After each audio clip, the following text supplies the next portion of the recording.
Just to let you know, actually yung hair transplant is a journey, hindi siya ganun kadali. Ate Rose, papagupit lang ako, tapos paready ako ng mga gagamitin ko, magluluto ako ng spaghetti. Kasi request yun ni Happy David. Gusto mo ng spaghetti, ma'am? Yes! Filipino. Kung maraming hotdog. Yes. And Filipino style, cheesy. Yes.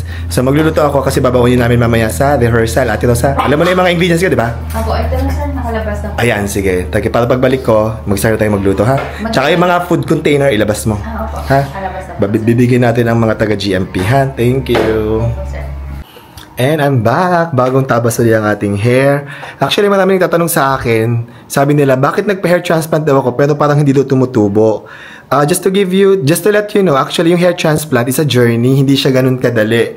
At hindi din siya ganun kabilis. Yung mga tinanim sa akin dito sa likod ko na hair, papunta dito sa unahan, actually, tutubo muna yon for a few months, tapos malalagas uli. Pag nalagas siya, tsaka uli tutubo yung permanent hair. And it will take about siguro 6 to 9 months bago natin makita talaga yung effect. So, sa mga naiinip, huwag kayong mag-alala. Kahit ako, naiinip din ako, pero just trust the process, no? So, ayan, may mga konti na mga tumutubo dito sa side na to. Dati kasi makinis na makinis yan. Pero, pa-third month ko pa lang, and babalik ako sa clinic para magpa-check up ulit. And, hihintayin natin yung ika 6 months hanggang 9 months para makita natin yung effect ng ang hair transplant. So, wag po kayong mag-alala at wag po kayong mainip. Mga nagtatanong nung sabi nung iba, bakit, ay, parang hindi naman effective yung hair transplant. Kasi nagmamadali po tayo. Just trust the process. Yun ang sabi ng doktor ko. Trust the process. At na-ready na ni Ate Rose ang mga ingredients ko. Mag-start na ako magluto ng spaghetti. Wala si Ate Rose, may pinapagawa si Happy David. At mag-start na ako magluto.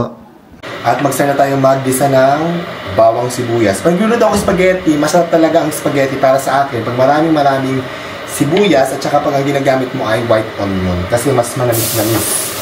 So yan ang ginagawa ko pag nagluluto akong spaghetti. So, luto na ang ating sauce. Ayan. Ito ay special request ni Happy David ngayong birthday niya. Ay, hindi pala. Parang extended birthday ni Happy David.